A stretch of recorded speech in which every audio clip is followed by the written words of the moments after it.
আমার পরিচয় হলো গিয়ে আমি পুরান ঢাকা থেকে আসলাম। ছোটখাটো ব্যবসা বাণিজ্য করি। দেখতে আসলাম, দেখার পছন্দ অবশ্যই হইছে। কারণ বাকিটি কিসমতের অফিসে যে আলোচনা কিসমতে করি যা হয় তাই। আমাদের সাথে যুক্ত হলেন কিভাবে?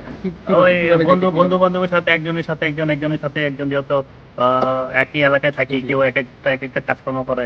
মসজিদে উঠা-বসা, আসা যাওয়া এই সূত্রে দেখা যায়। ওই প্রিয়া ভাই বললেন যে আমাদের ইউটিউবে একটা ভিডিও দেখছেন। হ্যাঁ, ইউটিউবের থেকে ওই একটা আফতাব ভাই দেখছেন ইউটিউবের থেকে, আমি আবার আফতাব ভাই লগে এখানে আসা। তারপর তো ফেস করেছি তো মোটামুটি। জি, আলহামদুলিল্লাহ। মানে আপনার মোটামুটি জায়গা পছন্দ হয়েছে স্যার? হ্যাঁ, আলহামদুলিল্লাহ। আসলে মডেল টাউনটা আপনি তো মোটামুটি নাম শুনছেন তো? হ্যাঁ, আসলে মডেল টাউনটা আপনার কাছে কেন, মানে আপনি কি মনে করেন? না আমি এই প্রথম আসলাম।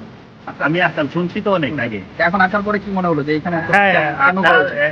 অবশ্যই ভালো জায়গা। যে কোম্পানি নিতেছে কাতুলিয়া এলাকা, যানজট কম, আর এখানে শিক্ষিত যে পরিবেশ, একটা শিক্ষিত হার, এডুকেশন মানুষেরা এখানে বেশি থাকে। সবাই না থাকলে কিন্তু ওই কালচারের লোকটা বেশি পাওয়া যায়। সোসাইটিটা এরকম মানে খুব ভালো সোসাইটি।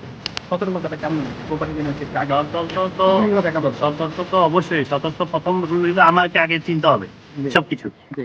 আমার নিজে আমার কেউ বন্ধু হোক বা চাচা হোক, এটি না, আমি আগে নিজে চিনি যে আমি কি ঠিক করতে, এখন ভুল করবো আমি আর আমার গোলাপান কইব, ওই গাও শুকাইব, এটা হবে না। নিজে আপনি কিনেন না, কিন্তু আরেক পাশে ডাইনে বাইরে সব কিছু জিজ্ঞাসা করেন।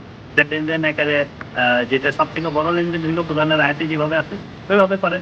আপনিও থাকবেন না, উনিও থাকবেন না। আর যদি আপনার সাথে যদি না বলেন, তার সাথে যাবেন না। আয়তের সাথে যদি না বলেন, দরকার কি যাবে? জি জি। তাহলে তো আপনি এমনি বাঁচান।